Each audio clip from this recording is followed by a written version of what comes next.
Dr. Lovell and representatives from Vision Forward tell me they hope the program continues to grow for students who are blind and visually impaired in the coming years. Y no se puede ir al festival sin probar este postre fue creado por un latino. After hearing several ideas in the breakout sessions today, I spoke with representatives from the SDC about how these ideas will be implemented in the Milwaukee community.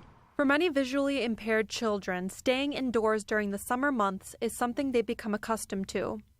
But today we spoke with some children who didn't let their vision become an obstacle. Jinju Hippie loves playing outside, but it isn't always easy. Well, when you hear or see sighted people playing soccer and basketball and it's can I join? Well, no, you're blind. Jinju is a participant of the Play It Forward Youth Sports Camp and has been involved with programs with Vision Forward for many years.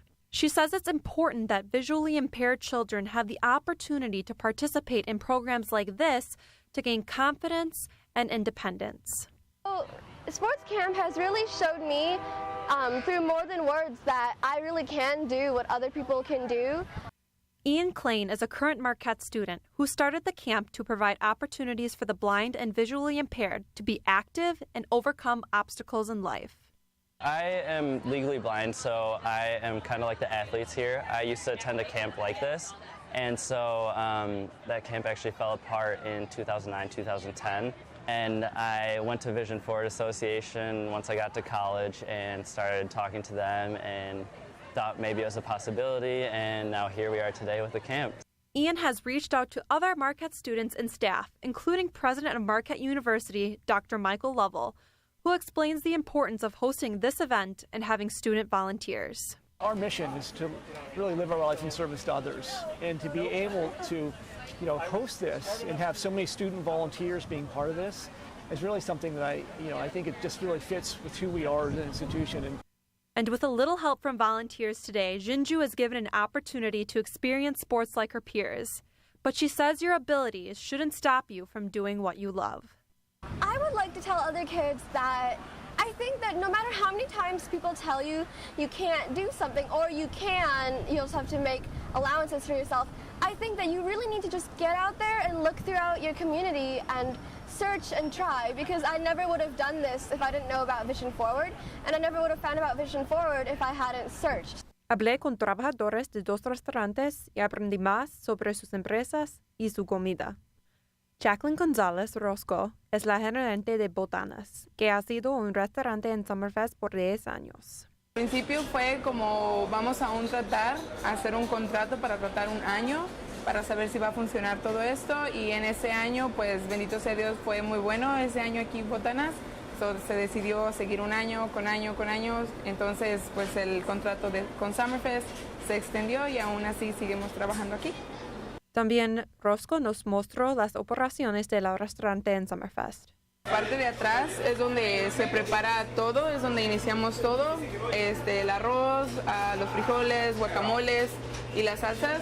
Aquí es donde freímos las chimichangas y los chicken taquitos en esta área. Aquí es donde preparamos las carnes. Y no se puede ir al festival sin probar este postre fue creado por un latino. Ramses Averes es un chef para Trinity que nos dice la historia y su secreto para el nuevo postre para Summerfest. Este año estuvimos buscando qué podemos hacer algo más trascendente. Y buscamos todos los clásicos que hay de bebidas porque queríamos convertir una bebida en un postre. Encontramos que el Old Fashioned es una bebida es un cóctel de aquí de Milwaukee o de Wisconsin que ya tiene mucho tiempo. Everest dice que su labor tiene mucho sentimiento y tiene un mensaje por la comunidad latina. Estudié un poco de cocina en México y yo siempre quise sobresalir en cocinas muy elegantes e importantes.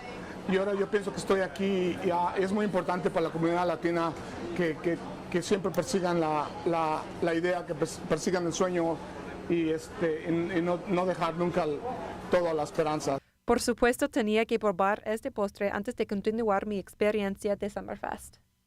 In Milwaukee, haleyaveres, Telemundo, Wisconsin.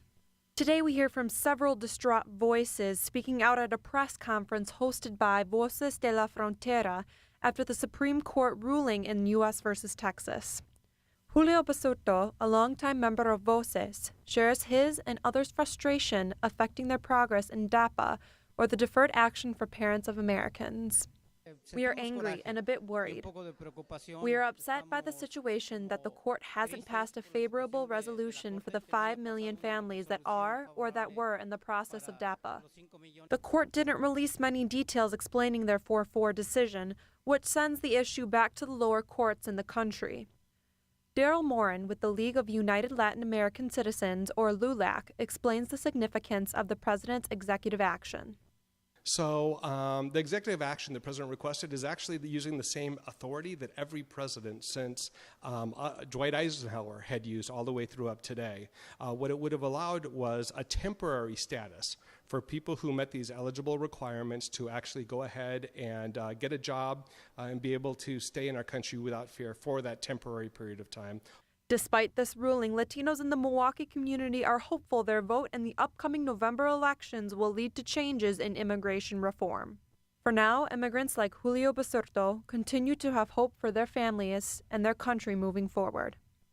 Hope is the last thing that we are going to lose. In Milwaukee, Haleyaveres, CBS 58 News.